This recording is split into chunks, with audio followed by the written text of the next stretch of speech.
Thanks for stopping by here at the Franklin booth. We have a fantastic topic to speak about today, which is, does it matter, right? It's kind of philosophical, but talking about modular versus integrated product, as well as AC coupled versus DC coupled. So we got two fantastic partners here. Let me do a quick introduction. I'll start down at the end with that fantastic blue suit. Let me introduce you, because now I got this, right? So David Dunlop is VP of Product Strategy for BayWa Solar and one of our key distributors and partners. He's been a great partner of ours. He is what I refer to myself as a solar dinosaur. He's been doing it for a long time. Super excited to have him, as well as Chris Fox, who is a product manager here at Franklin Home. And we're going to do a little bit of debating on these two hot topics, for lack of a better word. So I'm going to start with David, who's kind of our guest of honor here. And I'm going to throw out the first question to you. But before I do that, let's just kind of put the context of our discussion in a box here, in a sandbox.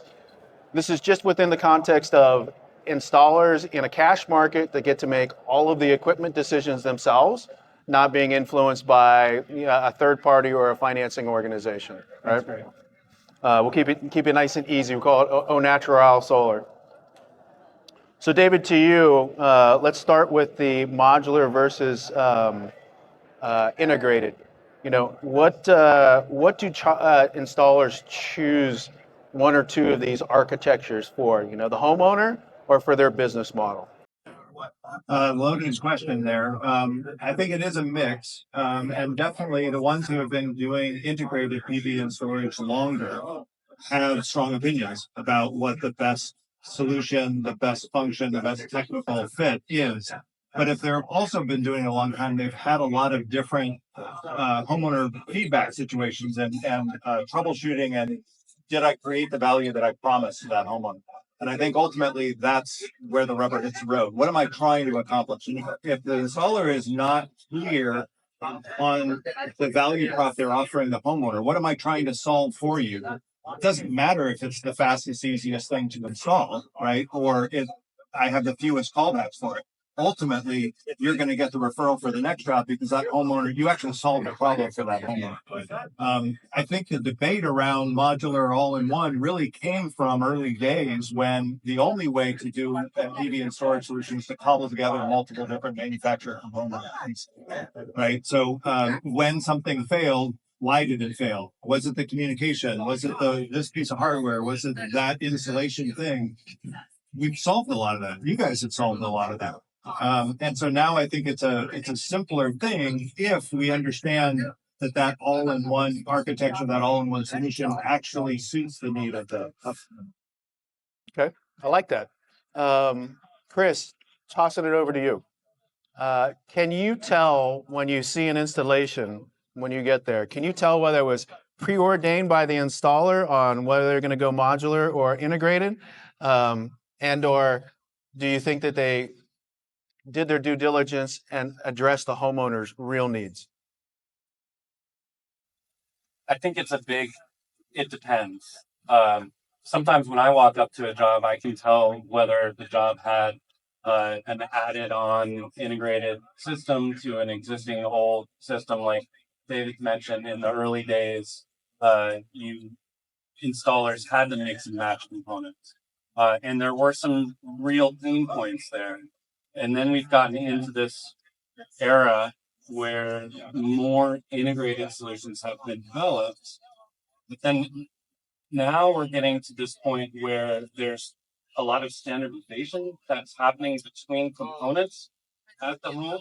And I feel like the pendulum's swinging back in the benefit of the homeowner, in the sense that the homeowner can have a greater degree of choice with the different components that will also work together through common languages. We're not quite there yet 100%, but there's a lot of movement in that direction. To answer your question directly, I do think whether you can tell that it's an integrated system when you walk up to it or not, it is also a function of how that system was sold.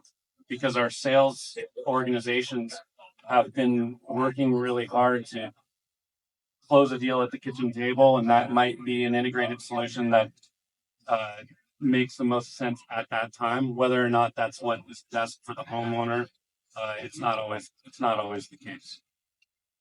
Okay. I like that. Let's stick with you, Chris, and let's switch over to the AC coupling versus DC coupling topic. Or do you believe that AC coupling or DC coupling has a material impact on the homeowner and/or their decision making? Do I believe that it has a material impact on the homeowner? Do they even know? Not really, not very much. I think that when you're cost comparing a DC coupled system versus an AC coupled system, the homeowner might be able to see the difference in cost if it's passed through, because DC coupling does result in lower installation materials and labor.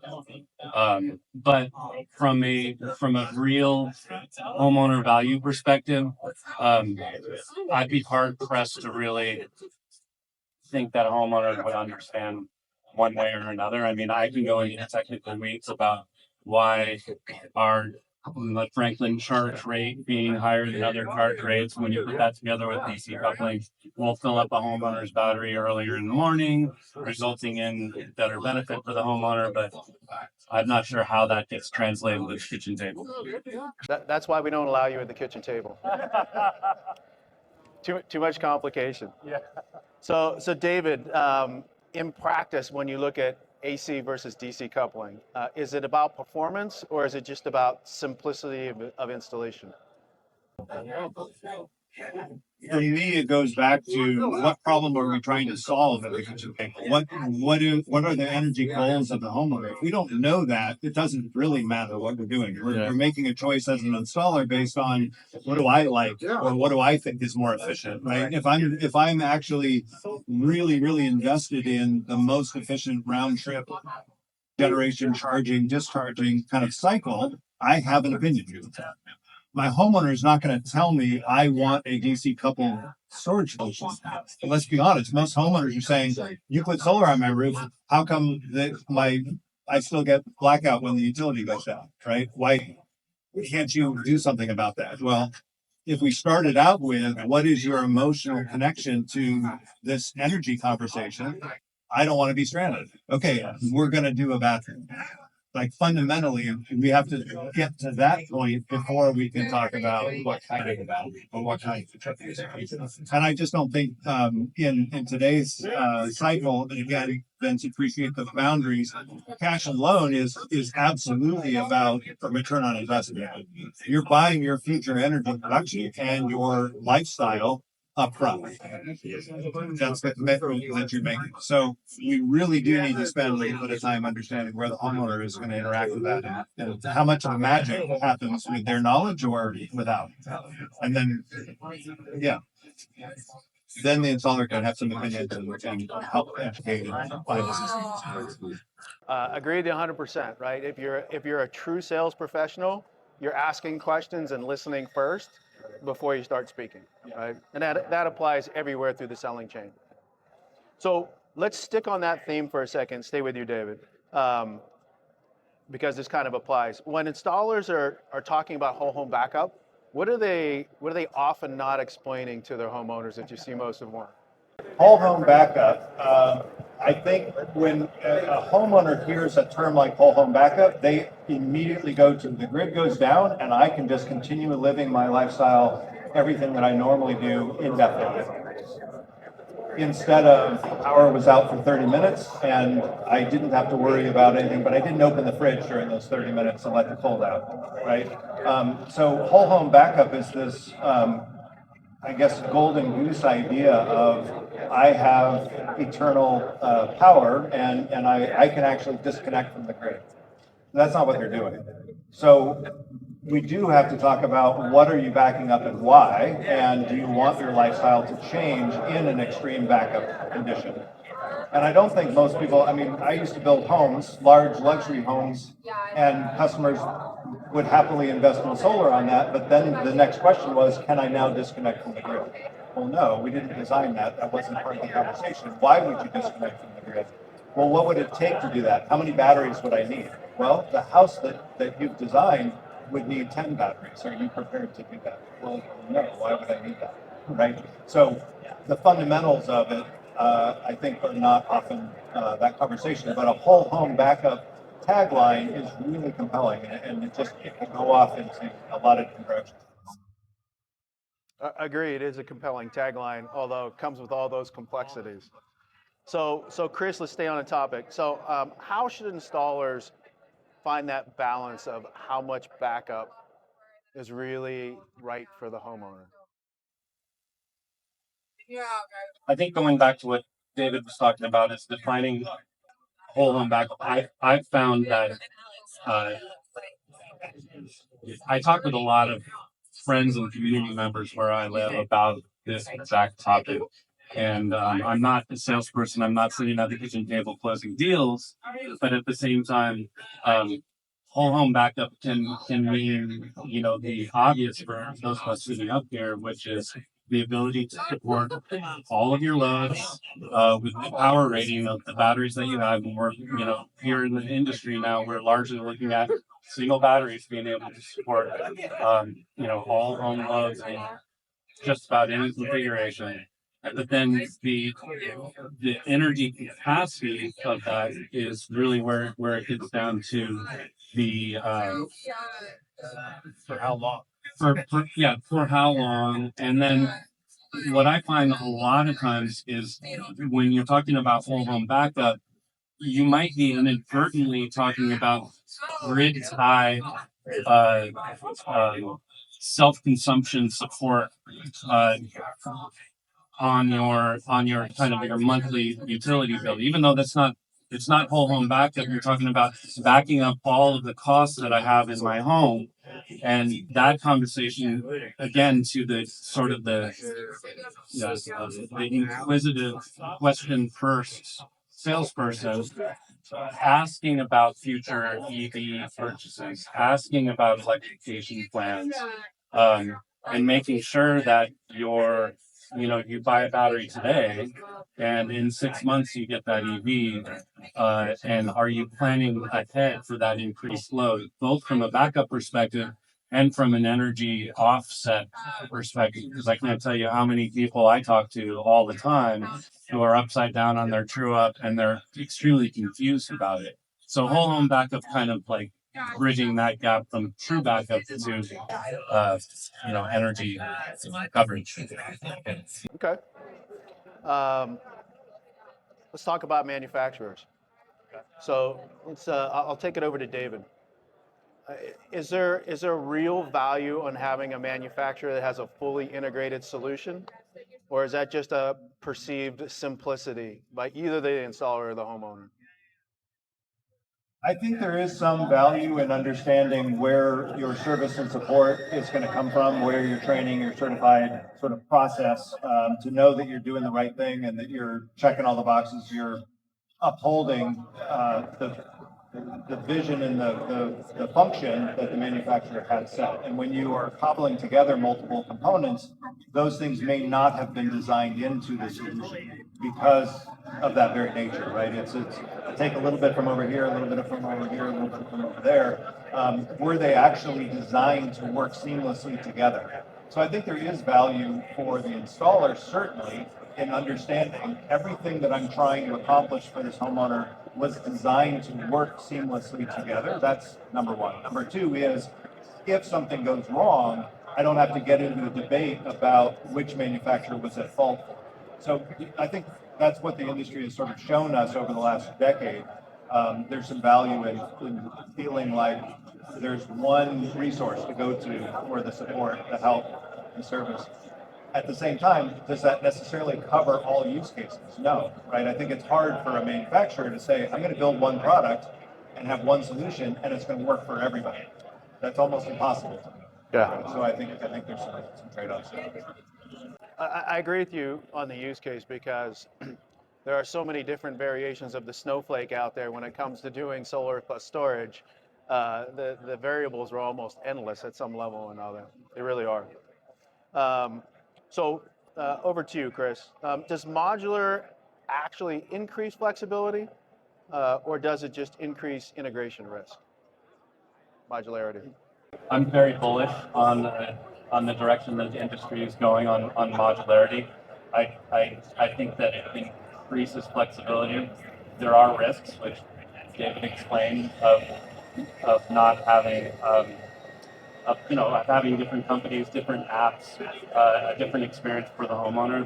There's risk there, but I think in where our industry is right now, as I mentioned at the beginning, I think true modularity and letting OEMs do what they do best in their very specific area, and then developing ways for different devices to talk to each other is a fantastic place to be.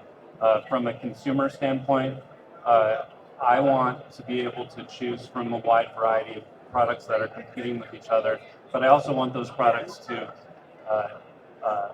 be able to talk seamlessly with one another. And it gets a little bit, there's some gray areas as well, because we're also talking about a lot of our customers, especially here in California, have they might have an existing legacy NEM 1 or 2 system that has its own app and is 10 years old, and then wants to add another system to it. So in that sense, I know at Franklin we're working really hard to be able to have interoperability between all of the generations of our products, but also the products that we're partnering with, the MID products that we're partnering with, for example, which is the area that I'm working in. And Smart circuits. yeah, so yeah. Something I wanted to add too, because as we were talking about it, I realized there's another way to think about modular versus integrated, right? Which is just the stackability of the battery components, right? How big is too big as a module, right? A 15 kilowatt hour stack. I mean, Franklin, you can stack as many batteries as you want or need to meet the solution. Does that inherently mean a bigger stack is better or a smaller stack is better? And maybe this is part of where you were going with the question, but I think, again, it's sort of, if we don't understand the goals of different kinds of use cases, different customer needs, we can't really answer that question, right? I mean, do I need a 4-door crew cab pickup truck, or do I need a SUV? It depends on what I'm doing. It can seat the same number of people in it. But Right. That's kind of not the point.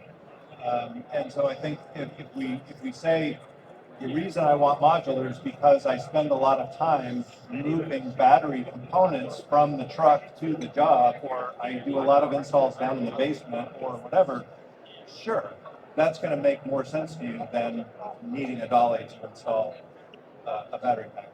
At the same time, if installing one thing on the wall and plugging it in and commissioning it in less than 5 minutes is of value, do that. That's way better. Yeah, I agree with you. It's everybody's going to have their own purpose, right? So, in an effort of time here, last question we'll throw out to you. You can start with you, Chris. What's one assumption installers made about storage 2 to 3 years ago that no longer is relevant? 2 to 3 years ago. I'm going back to the theme, one of the themes of the discussion. Maybe this was a little bit longer than 2 or 3 years ago, but everyone was really excited about AC coupling for years and years, and I didn't think, I've been in the industry now for over 20 years, and I didn't think that I would be talking about DC string voltages and DC arrays again. So I think it's actually really exciting, the amount of the DC direct from the roof to the battery that we're seeing right now. From an engineering standpoint, it's very efficient. From a cost standpoint, it makes a lot of sense. And maybe that's a little longer than 2 or 3 years ago, but I would have put money that we would not go in the direction, and actually maybe did put some money in that direction at some point. And I thought AC coupling was just going to be the bee's knees forever. So I'm excited about the DC coupling that we're seeing. Okay. David?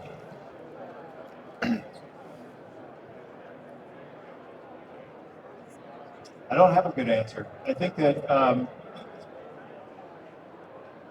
that piece about one inverter to do two jobs versus two inverters, each one dedicated to a unique job, is something that the industry is still kind of deciding on because of legacy habits that die hard, and because we're sort of serving many masters with how we're going to market, how we're trying to create real value. And I think right now in this moment we're struggling with whose value creation really matters. And I think at the end of the day, for me, it has to be the homeowner. It has to be the individual that is living with that system in order to truly get to if there is even a right or a wrong answer. At the end of the day, electricity is magic to most people. They're never going to really understand it. So the efficiencies, the whatever, I think to me is less important than let's deploy as much solar into the market as possible. Let's consume those electrons that are generated locally. Let's consume them locally as much as possible. I think distributed generated energy is our future. And I think accessing the already deployed millions of roofs that are solarized that don't have batteries, that's the world of AC coupled battery solutions. We have to do that. I think all the new solutions, there's opportunity to do many different ways, but again, it can't just be because it's the lowest upfront installed cost or the lowest monthly payment. I think it still has to serve the user. I just firmly believe that. I think that's something that maybe 20 years ago in the industry, that was of paramount importance. And today, we kind of lost sight of that. I think we have to get back to it. I think we have to fundamentally say, why are we talking about solar? What are your energy goals? How can I help you recognize the future state that you want, which may be investing now in the next 10 years of energy upfront, but then after that, it's free. I'm in the thing. Stay focused on the customer's needs. I mean, that's just, it's a bellwether, right? Makes 100%. I would say the one thing, and I know you're gonna laugh a little bit, just 3 or 4 years ago, that's changed with installers is, why do I even sell storage? It's too complicated. 4 years ago, it was too complicated. No, forget it. I'm just selling PV. I don't want to lose the sale. I don't want to scare anybody away. Now they lead with storage, right? And we see the industry leading with storage. And next year we'll be talking about the PV attachment rate to storage and not the other way around. And it's really only been 3-4 years since we were in that mindset. So it's amazing to see the industry change so much. Well, hey, David, Chris, thank you very much. Appreciate you taking the time. Great topics to discuss and debate.